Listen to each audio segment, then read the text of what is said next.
안녕하세요. 안변제일 안성준 변호사입니다. 오늘은 법원에서 무슨 서류가 날라왔다는데 이게 소송 서류인 것 같다. 법원에서 우편물이 날라오면 그냥 이제 우편함에 넣어놓는 게 아니라 반드시 본인이나 동거인에게 전달을 하거든요. 부재 중이면 뭘 붙여놓고 가요. 근데 이 붙여놓고 가는 거 보는 것만으로도 굉장히 놀라기 마련입니다. 뭐 여차저차 해서 서류를 받아왔는데 소장이라는 서류가 있고 법원 안내 서류가 잔뜩 있거든요. 이 보는 것만으로도 여간 스트레스가 아닙니다. 이게 뭔가 싶고 정신이 없을 텐데 마음을 차분히 가다듬으시고 내용을 꼼꼼히 잘 읽어보시기 바랍니다. 그럼 별게 아닌 걸 알 수 있어요. 내가 잘 모르는 내용이다. 그럼 이 법원에서 나와 관련 없는 것들을 주소가 잘못돼서 잘못 보냈을 가능성이 있습니다. 보시면 내가 평상시 잘 아는 내용들로 구성이 되어 있습니다. 뭐 임대차 관계 분쟁이나 돈을 빌려준 게 아닌데 돈을 빌려줬다면서 반환을 구하는 내용, 혹은 손해를 배상해라, 소유권 이전 등기를 해달라, 뭐 말소해달라. 대부분 이미 그 전에 누군가와 분쟁 상황이 있고 그 분쟁 상대방이 법원에 제출한 소장인 겁니다. 자, 이렇게 소장을 차분히 읽어보고 안내문을 한번 보면요, 이 소장 부분을 수령하였을 경우는 원고의 청구를 인정하지 않는다. 그러면 반드시 30일 이내에 답변서를 제출해야 됩니다. 이렇게 써져 있거든요. 이게 받은 날로부터 30일입니다. 그럼 언제 받는 날이냐? 이게 체크가 돼야 되고 또 그 날짜로부터 30일 이내에 답변서를 내야 되는데, 대법원 나의 사건 검색이라고 하는 사이트가 있어요. 이게 포털 사이트에 검색을 해보시면 나오는데, 우리 법원은 사건 내역을 검색해보고 또 진행 현황을 알 수 있는 사이트를 운영하고 있습니다. 앞서 말씀드린 30일에 기준이 되는 날도 기재가 되어 있고 그 서류를 누가 송달받았는지 이런 부분까지 세세하게 기록이 되어 있습니다. 거기에 앞서서 누가 누구에게 소를 제기했는지, 소송으로 뭐 하고자 하는 속가는 얼마인지, 원고와 피고는 누구이고 소장은 언제 제출했고, 이와 같은 정보들이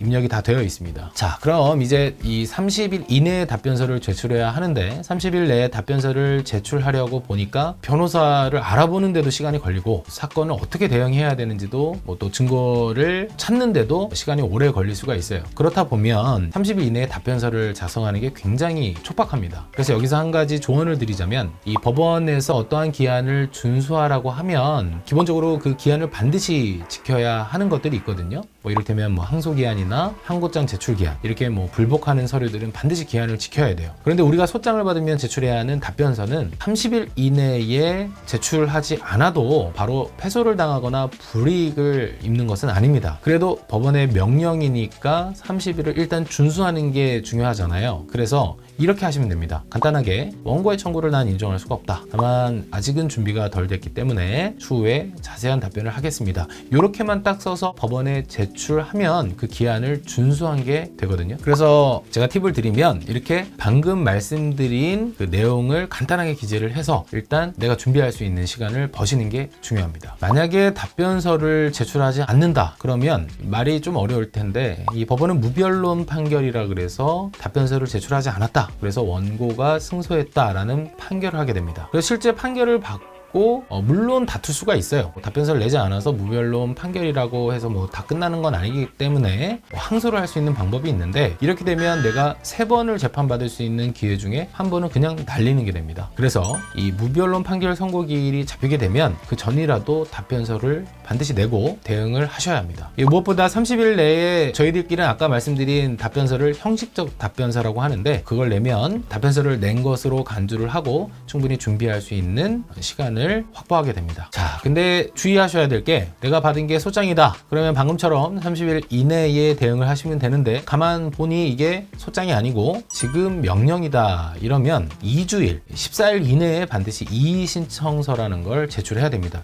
이건 제출 기한을 어기게 되면 바로 지급 명령이 확정이 되기 때문에 빨리 조치를 취하셔야 돼요. 요즘에 민사는 다 전자소송이 됩니다. 전자소송은 처음에는 이 공인인증서 가지고 이제 로그인도 하고 또 회원가입도 해야 되는 절차가 있는데, 이런 절차로 가입만 되어 있다면 전자소송으로 소송 수행하는 거는 엄청 편합니다. 때문에 본인이 직접 소송을 해야 하거나 하실 상황에 있는 분이라면 전자소송을 반드시 이용해 보시는 게 좋습니다. 전자소송 하지 않으면 매번 그 서면이 오고 가는 그런 상황을 우편으로 해야 되거든요. 이러면 좀 많이 불편해요. 그리고 또 제가 이런 상담을 많이 받는 경우가 있는데, 어떤 분쟁 상대가 있는데 내가 소송을 할 거다 이렇게 으름장을 놓는데 막상 뭐가 좀 오지 않아요. 어떤 소송을 진짜 하고 있는지 아닌지 모르는 상황이 있을 수도 있고, 또 이런 상황도 있을 수 있습니다. 내가 이제 어떤 분쟁 상황에 있는 건 맞아요. 그런데 계속 업무 때문에 주소지를 계속 옮겨 다녀야 하는 상황이라면 이렇게 법원에서 보내주는 서류를 받지 못할 가능성이 있거든요. 그런 경우에 내가 어떤 송사에 휘말렸는지 아닌지를 정확히 아는 방법이 있습니다. 앞서 제가 말씀드린 대법원 나의 사건 검색 사이트를 들어가 보시면 기본적으로 사건 번호로 사건을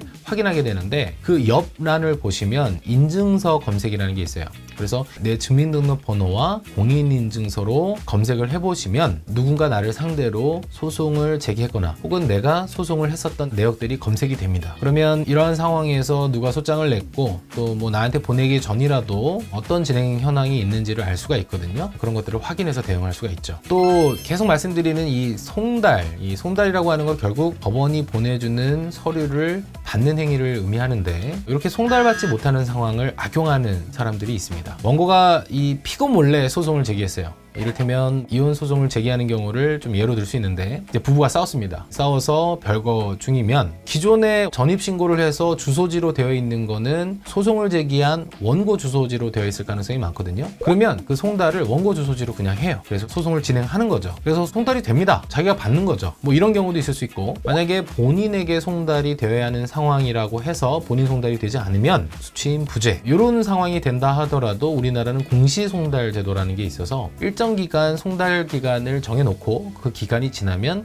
송달이 된 것으로 간주를 해버리거든요. 그래서 이 송달이 된 것처럼 해서 상대방 몰래 소송을 진행하고 또 판결까지 받아요. 사실 뭐 이런 거를 저희는 전문적으로 소송 사기라고 해서 이게 형법상의 범죄입니다. 근데 이렇게 범죄로 처벌받기 전까지는 혼자 소송을 제기하는 경우가 있고, 또 승소 직전, 또 반대 입장에서는 패소 직전까지 갔어요. 물론 이러한 경우라 하더라도 지금까지 내가 송달을 받지 못해서 소송이 진행됐다라는 것을 밝히면 판결까지 나고 확정까지 나서도 추한항소로 다퉈볼 수도 있고, 판결 나기 전이라면 당연히 대응이 가능하거든요. 그래도 내가 분쟁 상황이 있다면 미리미리 상황을 챙기고 대응을 하시는 게 좋습니다. 그래서 내가 어떤 분쟁 상황이 있을 것 같다, 그럼 대법원 나의 사건 검색 사이트를 한 번씩 주기적으로 들어가 보셔서 확인을 해보시면 정확하게 체크도 할 수 있고, 이런 놓칠 수 있는 상황에 대비를 할 수 있죠. 오늘은 여기까지 하겠습니다. 소장 송달을 받으면 해야 할 것들 이것저것 체크를 해봤는데요. 궁금하신 사항에 대해서는